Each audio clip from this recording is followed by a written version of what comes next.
Hello everyone and welcome back to mind spine tutorials. So आज हमारा day 4 है CSIR net series जो हमने स्टार्ट की थी PYQ नोट्स की। उसके लिए हमने आज डे 4 स्टार्ट करना है।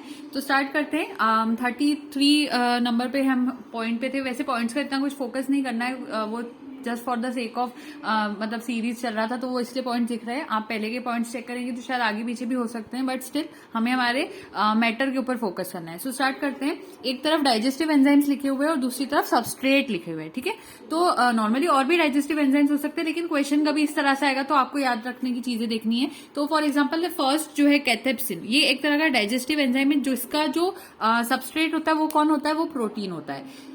सिमिलरली अगर हम बात करते हैं पेनक्रियाटिक अमाइलेज, तो वो अमाइलेज जहां भी वर्ड आ जाए ना तो आपको याद रखना है कि अमाइलेज कार्बोहाइड्रेट पे वर्क करता है। मैंने ऊपर थोड़ा सा चार्ट टाइप बना रखा है, आप देखिएगा। अमाइलेज कार्बोहाइड्रेट्स पे वर्क करता है या कार्ब्स भी आप कह सकते हो। सो पॉलीसेकेराइड से मोनोसेकेराइड अगर बनाना है तो अमाइलेज का काम आता है। तो उसी तरह से पेनक्रियाटिक अमाइलेज क्या करेगा, वो अगेन पॉलीसेकेराइड्स पे काम करेगा। ये आपको समझ में आता है। लाइपेज, लाइपेज को आपको याद रखना है कि ये फैट्स के लिए होता है। अब लाइपेज अगर फैट्स के लिए होता है तो वो करता क्या है, वो टैग मॉलिक्यूल्स जो होते हैं उनको जो टैग मॉलिक्यूल्स होते हैं वो क्या करते हैं, मोनोग्लिसराइड्स के अंदर और फैटी एसिड्स के अंदर कन्वर्ट हो जाते हैं। ये कौन करता है, ये लाइपेज करवाता है। तो बेसिकली लाइपेज टैग मॉलिक्यूल्स को मोनोग्लिसराइड्स और फैट्स के ऊपर वर्क करने वाला मतलब कन्वर्जन कर।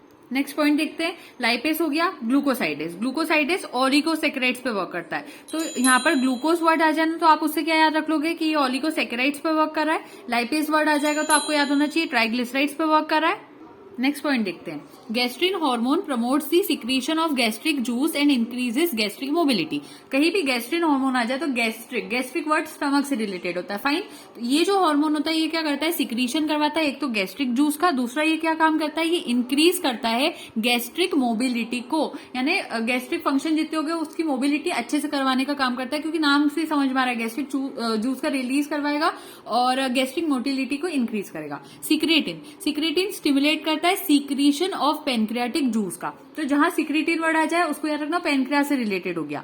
और क्या करता है, बाइल के अंदर भी हेल्प करता है, सिक्रीशन करवाता है पेनक्रियाटिक जूस का भी और बाइल का भी। That are rich in bicarbonate ions. क्योंकि कहीं ना कहीं क्या होता है, जब फूड जो हम मतलब एसिडिक फूड होता है ना हमारे स्टमक में जब हो जाता है, जिसको हम काइम कहते हैं, फिर वो पास होता है स्मॉल इंटेस्टाइन तक जाता है, तो कहीं ना कहीं उस एसिडिक मीडियम को न्यूट्रलाइज करना होता है, या कह सकते हो थोड़ा एल्कलाइन मीडियम बनाना होता है। तो एल्कलाइन करने के लिए हमें किसकी जरूरत पड़ती है, बाइकार्बोनेट आयंस की जरूरत पड़ती है। तो सिक्रेटिन जो होता है वो स्टिमुलेट करता है secretion of pancreatic juice and bile.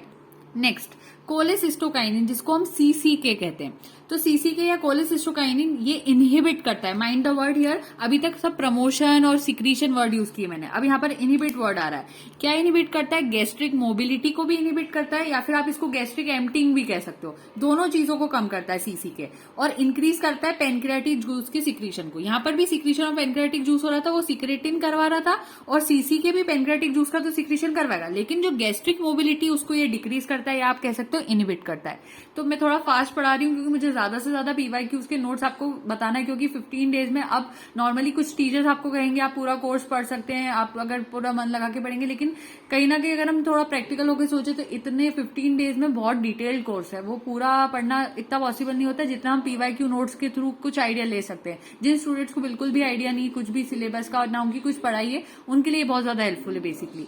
तो कहीं ना कहीं टर्मिनोलॉजीज को याद करके थोड़ा बहुत हल्का सा कंसेप्ट लेकर आप आपके 11-12 के कंसेप्ट और BSc MSc के कंसेप्ट के बेसिस पर भी इसको क्लियर कर सकते हैं चाहे तो वही चीज है।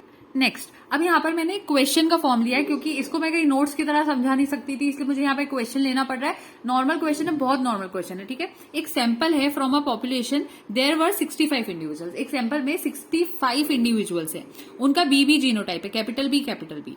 30 इंडिविजुअल्स का बड़ा B छोटा B है ना, कैपिटल और स्मॉल b जीनोटाइप है, और 15 इंडिविजुअल्स का स्मॉल b जीनोटाइप है, ठीक है। 3 तरह की जीनोटाइप है। अब आपसे पूछ लिया जाए कि फ्रीक्वेंसी ऑफ छोटा b एलिल क्या होगी, या स्मॉल b की एलिल की फ्रीक्वेंसी क्या होगी, इस तरह के वो क्वेश्चंस में मतलब वैल्यूज चेंज कर देंगे और आपको दे देंगे। कभी आपसे हो सकता है बड़े a की पूछ ले, तो जैसा भी क्वेश्चन हो हम सॉल्व करना सीख रहे हैं। ऐसे केस में करते क्या है, सॉल्यूशन हम देख रहे हैं यहाँ पर। सबसे पहले तो आपको 3 तरह के टाइप्स हो रहे हैं, बड़ा बी छोटा b, छोटा b छोटा b। स्मॉल जिनको इंग्लिश समझ में आती है, small b capital B capital B। Given क्या थी वैल्यू 65 थी, इसकी 30 थी, 50 थी, यहां तक तो क्वेश्चन में गिवन था, यहां तक तो क्वेश्चन में गिवन था।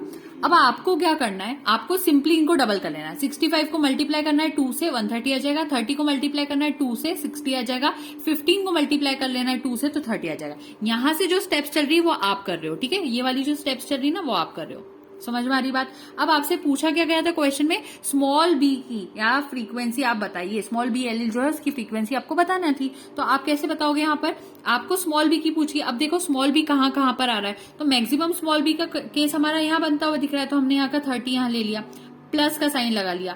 उसके बाद आपको जो एक और स्मॉल बी का केस बन सकता है, यानी मैक्सिमम जहां उसकी फ्रीक्वेंसी जा रही है वो 60 तक जा रही है, तो आपको यहां से हाफ इंटू 60 कर देना है। यहाँ हाफ वैल्यू आपको याद रखनी है, सब जगह हाफ होती है, ठीक है। और ओवरऑल कितना बन रहा है यहाँ पे, इसका टोटल देखिए, इसका टोटल 110 था और इसका टोटल 220 था, इन सबको प्लस करा तो यहाँ 220 आ गया। तो 30 प्लस इसको मल्टीप्लाई करोगे तो 30 आ जाएगा, 220 इसको सॉल्व करेंगे तो 0.27 आ जाएगा। तो ये इसकी एलिलिक फ्रीक्वेंसी होगी। आप और भी क्वेश्चन सॉल्व कर सकते हैं, या नहीं समझ में आए तो कमेंट सेक्शन में मुझसे पूछ लीजिएगा, मैं कर दूंगी। नेक्स्ट देखते हैं 36 के अंदर क्या होता है, रिएक्शन वेलोसिटी का फॉर्मूला आपको बता रही हूँ। यहाँ पर रिएक्शन वेलोसिटी का फॉर्मूला होता है V max multiplied by substrate upon substrate concentration, हाँ सबस्ट्रेट कॉन्सेंट्रेशन अपॉन Km, जिसको हम कहते हैं माइकेलिस कांस्टेंट प्लस एस, ठीक है। V max S upon Km plus S, ठीक है, ये हो गया, समझ में आता है। एस तो दोनों तरफ आ रहा है, एक ऊपर मल्टीप्लाई में आ रहा है और नीचे प्लस में आ रहा है। नीचे माइकेलिस कांस्टेंट आता है, ऊपर वेलोसिटी मैक्सिमम वाली आती है। फॉर एग्जाम्पल आपको क्वेश्चन में Km दे दिया 20 mm, वी मैक्स दे दिया 40 mm, सबस्ट्रेट कॉन्सेंट्रेशन दे दी 30 mm, और आपसे पूछ लिया बताइए रिएक्शन वेलोसिटी क्या होगी। तो रिएक्शन वेलोसिटी का फॉर्मूला आपको पता है, वी मैक्स इंटू एस होता है। तो सबसे पहले 40 इंटू एस आपको दिया 30, 40 इंटू 30 कर दिया, upon Km plus S, Km आपको 20 दिया था तो 20 प्लस 30 आपने कर दिया। इसको सॉल्व करा तो आपका 24 mm आंसर आ जाएगा। तो रिएक्शन वेलोसिटी का फॉर्मूला आपको याद हो जाएगा, तो आप बहुत कुछ सॉल्व कर पाएंगे। सो रिएक्शन वेलोसिटी, आंखें बंद करके सोचिए, reaction velocity is equals to V max multiplied by S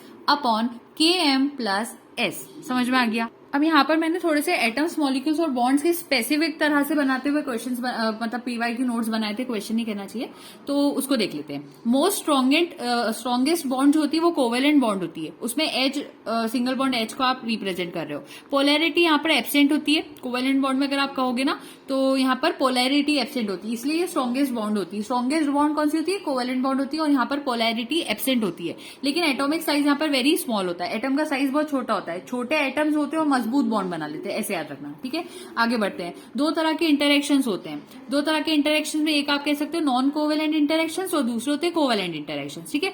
तो इसमें इंटरेक्शन एनर्जी का वर्ड होता है कि जब ये कोई भी मॉलिक्यूल्स इंटरेक्ट करते हैं इनके बीच में इंटरेक्शन एनर्जी होती है। तो अब वो जो एनर्जी होती है वो किस तरह से होती है, नॉन कोवेलेंट में आपको याद रखना है laser than 10 kilo joules per mole होती है, ठीक है, अंडर एक्वस, ये क्या लिखा हुआ है, इन्वायरमेंट, सॉरी मेरा थोड़ा राइटिंग यहाँ पर वो एक्चुअली ई जो है ना वो आई जैसा दिखाई दे रहा था, इन्वायरमेंट है ना, है ना। तो ये वाली चीज हो गई। नॉन कोवेलेंट इंटरेक्शंस जो होते हैं उसमें इंटरेक्शन एनर्जी हमेशा याद रखना 10 किलो जूल पर मोल होगी। फॉर एग्जांपल क्वेश्चन आपको ऐसे दे दिया कि एक मॉलिक्यूल, मतलब दो मॉलिक्यूल्स है, उनकी इंटरेक्शन एनर्जी जो है, नॉन कोवेलेंट मॉलिक्यूल्स, हाँ, उनकी इंटरेक्शन एनर्जी है, एक जगह आपको दे दी मान लो 20, एक जगह आपको दे दी 9, एक जगह आपको दे दी 50, एक जगह आपको दे दी 100 किलो जूल पर मोल के अंदर, और पूछा गया कि बताइए इसकी इंटरेक्शन एनर्जी क्या हो सकती है। तो आप सोच लेना कि 10 से जहां नीचे होगी उसी को हमको लेना है, तो 9 जो रहेगी 9 किलो जूल्स पर मोल, वो हमारा आंसर हो जाएगा।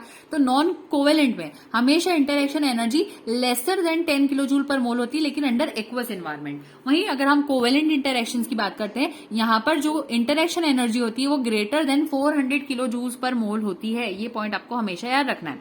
इसके अलावा और भी इंटरेक्शंस हो सकते हैं, जैसे pi interactions, ion dipole interactions, hydrogen bondings, इनकी स्ट्रेंथ बहुत वीक होती है। ये स्ट्रॉन्ग टाइप के होते हैं कोवेलेंट वाले, और बाकी ये वाले वीक होते हैं। फाइन, आगे बढ़ जाते हैं।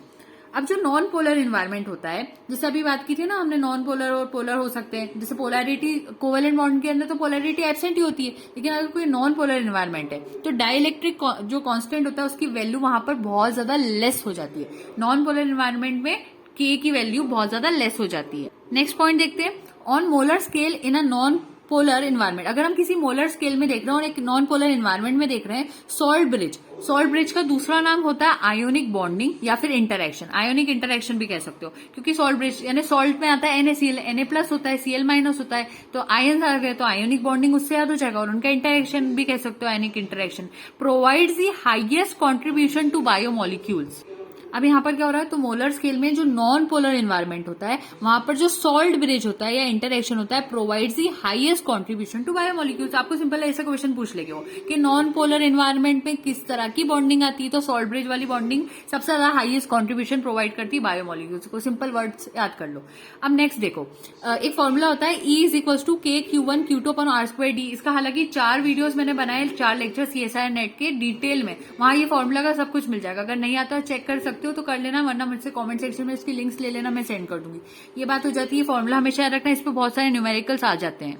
उसके बाद यहाँ आता है सॉल्ट ब्रिज को इलेक्ट्रोस्टैटिक इंटरेक्शन भी कहते हैं, ये आपको पता होना चाहिए। In non polar environment hydrophobic interaction is not possible. Non polar environment में हाइड्रोफोबिक इंटरेक्शन पॉसिबल नहीं होता, ये वर्ड याद रखना। BDNA की बात करें, BDNA डबल स्ट्रैंडेड DNA होते हैं, राइट हैंडेड होते हैं, और ये स्टेबलाइज होते हैं बाय हाइड्रोजन बॉन्ड और इंटरेक्शन। कोई पूछ ले कि BDNA कैसे स्टेबलाइज होता है बताइए जरा, तो बता देना हाइड्रोजन बॉन्ड से होता है। वो कौन सा हैंडेड होता है, वो राइट हैंडेड होता है। वो कैसे स्ट्रैंडेड होता है, वो डबल स्ट्रैंडेड होता है।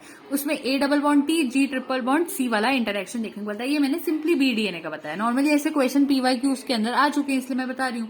हाइड्रोफोबिक इंटरेक्शंस या वेंडर वॉल इंटरेक्शंस, ये बेस स्टैकिंग इंटरेक्शंस कहलाते हैं। दोनों को ही, हाइड्रोफोबिक को भी, डरने वाला, और वेंडर वॉल, इन दोनों को बेस स्टैकिंग इंटरेक्शन कहते हैं, क्योंकि ये स्टेबलाइज नहीं करते DSDNA को। ठीक है, जैसे यहाँ पे है ना बात कि हाइड्रोजन बॉन्डिंग देखने को मिल रही है BDNA में, लेकिन BDNA में ये 2 इंटरेक्शंस भी होते हैं। एक तो हाइड्रोजन बॉन्डिंग हो गई, दूसरे हाइड्रोफोबिक इंटरेक्शन हो गए, और तीसरे वेंडर वॉल हो गए। तो क्वेश्चन ये था कि स्टेबलाइज कौन करता है BDNA को, तो वो हाइड्रोजन बॉन्डिंग करती है। लेकिन अगर कोई पूछ ले कि अरे फिर ये 2 इंटरेक्शंस भी तो है BDNA के अंदर, वो क्या करते हैं BDNA में फिर, तो वो BDNA में बेस स्टैकिंग इंटरेक्शन का काम करते हैं, लेकिन ये उसको स्टेबलाइज नहीं कर पाते। डबल स्ट्रैंडेड DNA को ये स्टेबलाइज नहीं कर पाते। It stabilize only single stranded DNA within a strand. यानी कि आप अगर समझो ना, तो एक ही स्ट्रैंड के अंदर जो इंटरेक्शंस वर्क कर रहे हैं वो ये दोनों रहेंगे, और 2 स्ट्रैंड के बीच में जो वर्क कर रहे हैं वो कौन होगा, वो हाइड्रोजन बॉन्डिंग होगी। समझ में आता है। वाटर पोलर होता है, ये भी आपको पता होना चाहिए।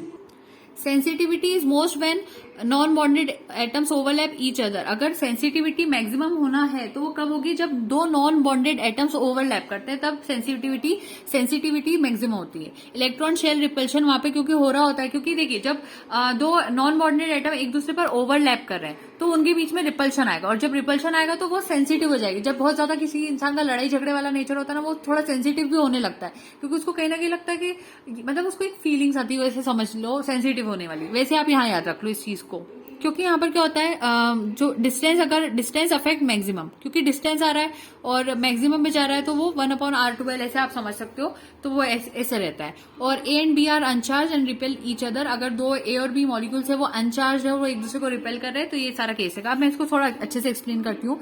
जो 2 नॉन बॉन्डेड एटम्स है उसमें इंटरेक्शन 2 तरह के होते हैं, डाइपोल डाइपोल इंटरेक्शन, और दूसरे होते हैं इंड्यूस डाइपोल इंटरेक्शन। ठीक है, अगर डाइपोल डाइपोल इंटरेक्शन आ रहा है तो उसमें D जो रेशियो होता है वो 1/R6 होता है, और यहाँ पर डिस्टेंस का रेशियो 1/R12 होता है। जैसे ऊपर क्या था, 1/R12 था, यानी कि ये कौन सा था, इलेक्ट्रॉन शेल रिपल्शन था। इलेक्ट्रॉन शेल रिपल्शन वर्ड दिखाई दे रहा है यहाँ पर। इलेक्ट्रॉन शेल रिपल्शन में 1/R12 वैल्यू रहती है, और इसको इंड्यूस डाइपोल भी कहते हैं। आप वो घुमा घुमा के इसी कंसेप्ट पे क्वेश्चन पूछ लेते हैं। कभी लिख देंगे डिस्टेंस अगर 1/R/12 है तो इलेक्ट्रॉन शेल रिपल्शन होगा कि डाइपोल डाइपोल इंटरेक्शन होगा, क्या होगा, तो आपको पता होना चाहिए। इलेक्ट्रॉन शेल रिपल्शन होगा, R12 तो इलेक्ट्रॉन शेल रिपल्शन, R6 तो डाइपोल डाइपोल इंटरेक्शन। ठीक है, यहाँ पर मैक्सिमम डिस्टेंस होता है और इसीलिए वो अफेक्टेड यहाँ पर ज्यादा देखने को मिलता है। तो ये आपको याद होना चाहिए, इतना सा कंसेप्ट है छोटा सा। आगे बढ़ते हैं।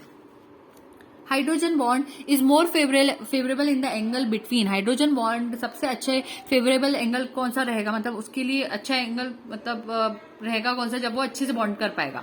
तो डोनर हाइड्रोजन और एक्सेप्टर के बीच में 180 डिग्री होगा, तब ये चीज होगी। Maximum bond strength hydrogen atom की कब होती है, जब डोनर, एक्सेप्टर और हाइड्रोजन बॉन्ड जो बीच में बन रही है उसके बीच में 180 डिग्री होती है। इसको हम कहते हैं हाइड्रोजन बॉन्ड का फेवरेबल एंगल, 180 डिग्री। ठीक है, हाइड्रोजन बॉन्ड को डायरेक्शनल बॉन्ड भी कहते हैं। कोई पूछ ले हाइड्रोजन और वाटर के अंदर maximum number of hydrogen bonds कितनी होती है, तो वो 4 हो सकती है। हाइड्रोजन और वाटर में 4 हो सकती है। ठीक है, आगे बढ़ते हैं। वाटर में ऑक्सीजन जो रहती है उसकी electronegativity is therefore stronger. Water के अंदर ऑक्सीजन रहती है और ऑक्सीजन के अंदर इलेक्ट्रोनेगेटिविटी होती है, therefore stronger hydrogen bonds at room temperature. इसलिए रूम टेम्परेचर पे स्ट्रॉन्गर हाइड्रोजन बॉन्ड्स बनती है।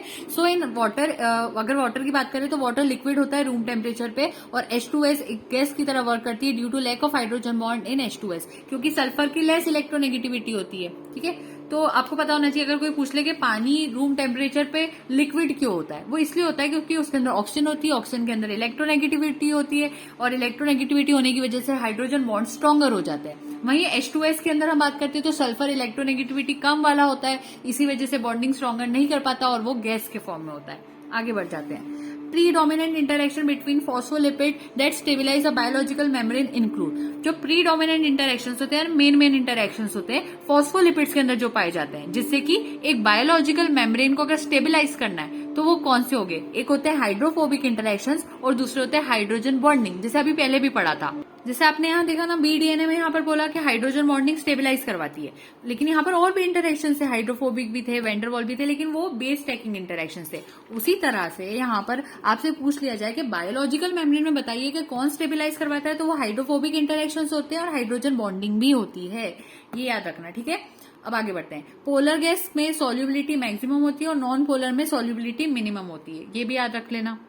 अब अगर किसी रिएक्शन को स्पॉन्टेनियसली अकर करना है तो उसका जो फ्री एनर्जी चेंज होता है वो नेगेटिव होना चाहिए, यानी delta G is equal to negative होना चाहिए। आप सोच रहे होंगे आज मैं बहुत फास्ट पढ़ा रही हूँ, लेकिन मुझे बहुत ज्यादा पॉइंट्स कवर करने हैं। आप इसको पॉज करके वीडियो को अपने नोट्स कहीं ना कहीं मैं याद करवा रही हूँ आपको। अभी मैं आपको कंसेप्ट इतना ज्यादा बिल्डअप नहीं करवा पाऊंगी, क्योंकि फॉर द टाइम बिंग हम लोग अफोर्ड नहीं कर सकते इतना डिटेल में अभी जाना। अगर टाइम हो आपके पास तो आप अलग से उसकी डिटेल लेक्चर सर्च करेंगे चैनल पर तो आपको मिल जाएंगे। और अभी फिलहाल के लिए ये वीडियोस उन स्टूडेंट्स के लिए जो या तो रिवीजन करने की से PYQ सॉल्व करना चाहते हैं, लेकिन उनके पास बुक अवेलेबल नहीं है, नोट्स के फॉर्म में हम लोग उनकी तैयारी कर रहे हैं। ठीक है, इसलिए मैं थोड़ा फास्ट कर रही हूँ। तो हम लोग आगे बढ़ते हैं। अगर किसी रिएक्शन को स्पॉन्टेनियसली अकर करना है, फ्री एनर्जी चेंज उसका नेगेटिव होना चाहिए, यानी फ्री एनर्जी चेंज को हम डेल्टा जी से रिप्रेजेंट करते हैं तो वो नेगेटिव होना चाहिए। नाइट्रोजन में वेंडरवॉल इंटरेक्शंस पाए जाते हैं, ये आपको पता होना चाहिए। प्रोटीन फोल्डिंग क्यों होती है? ये हाइड्रोफोबिक इंटरेक्शंस के लिए होती है। मैंने कल आपको एक एंजाइम बताया था, मतलब हाँ एंजाइम तो नहीं कहना चाहिए, शेपरॉन्स का बताया था, वो असिस्ट करते हैं प्रोटीन फोल्डिंग को, ये याद होना चाहिए आपको। ठीक है, आगे बढ़ते हैं। Bond angle in protein is from. अब अगर बॉन्ड एंगल कोई पूछ ले प्रोटीन्स का क्या होता है, तो वो 150 डिग्री से 180 डिग्री हो सकता है। जैसे अभी हमने बात की थी कि डोनर और एक्सेप्टर जो है हाइड्रोजन बॉन्ड उनके बीच में अगर बन रहा है तो उसका फेवरेबल एंगल क्या होना चाहिए? वो 180 डिग्री होना चाहिए था। अगेन यहाँ पर 150 टू 180 किसके लिए बॉन्ड एंगल है? प्रोटीन्स के लिए, फॉर हाइड्रोजन बॉन्ड स्पेसिफिकली। ठीक है, एक फॉर्मूला होता है delta G1 plus delta G2 is equal to delta G3 plus delta G4, जिसमें G1 क्या रिप्रेजेंट करता है? Free energy change on transfer of non hydrogen. मतलब आपको थोड़ा डिटेल में चले जाएगा, वीडियो थोड़ा बड़ा बन जाएगा, मुझे सिर्फ आपको ये शो करना है। यहाँ ये आपको थोड़ा अगर पढ़ने का टाइम मिले तो आप पढ़ लीजिएगा, एक फॉर्मूला होता है। अभी इतना टाइम नहीं है कि मैं इसका थोड़ा कंसेप्ट आपको दे पाऊं। ठीक है, आगे बढ़ते हैं। Hydrophobic interaction is weak. Hydrophobic interaction weak interaction होते हैं both at high and low temperature. चाहे हाई टेम्परेचर हो जाए, लो टेम्परेचर हो जाए, ये वीक है तो वीक ही रहेंगे। इनका बेल शेप्ड कर्व होता है। कैसे बनता है कर्व? इस तरह से बनता है। इस तरफ GD लिखा है, इधर T1K लिखा है, तो इसका शेप इस टाइप से बनता है। कभी क्वेश्चन पूछ ले, ग्राफ शो कर दे, पूछ लिया जाए बताइए हाइड्रोफोबिक इंटरेक्शन का कर्व, तो आपको पता होना चाहिए वो बेल शेप्ड होता है। Maximum energy in covalent bond, weakest interaction is Van der Waals interaction. Maximum energy covalent bond में पाई जाती है, वीकेस्ट इंटरेक्शन वेंडरवॉल इंटरेक्शन होता है। Hydrogen bond strength can not be more than 10 kilo calories पर मोल। हाइड्रोजन बॉन्ड की strength जो रहती है, बॉन्ड स्ट्रेंथ, ठीक है, वो 10 किलो कैलोरी पर मोल से ज्यादा कभी हो ही नहीं सकती। आगे बढ़ते हैं। पॉलिंग इलेक्ट्रोनेगेटिविटी क्या होती है? तो Pauling electronegativity shows solvation of atoms. ये साल्वेशन ऑफ एटम शो करती है। कोई पूछ ले कि बताइए पॉलिंग इलेक्ट्रोनेगेटिविटी क्या करती है, तो ये साल्वेशन ऑफ एटम्स शो करती है। आइसोलेटेड पाई ऑर्बिटल्स ओवरलैप होते हैं, वो शो करती है। रेस्ट्रिक्टेड रोटेशन होता है इनमें, सॉरी ये अलग चीज आ गई है, हाँ मैंने ध्यान नहीं दिया। नेक्स्ट पॉइंट है पॉलिंग इलेक्ट्रोनेगेटिविटी शो करती है साल्वेशन ऑफ एटम्स। दूसरी है कि आइसोलेटेड पाई ऑर्बिटल्स अगर ओवरलैप कर रहे हैं तो वो क्या शो कर रहे हैं? अगर पाई ऑर्बिटल्स आइसोलेटेड और वो ओवरलैप कर रहे हैं तो वो रेस्ट्रिक्टेड रोटेशन शो कर रहे हैं। ठीक है, उसके बाद एरोमेटिसिटी की बात करें हम तो वो प्लैनेरिटी ऑफ मॉलिक्यूल्स को शो करती है। प्लैनेरिटी ऑफ मॉलिक्यूल्स को। डाइलेक्ट्रिक कांस्टेंट क्या शो करता है? ये चार्ज सेपरेशन को शो करता है। ये सारी चीजें आपको पता होनी चाहिए।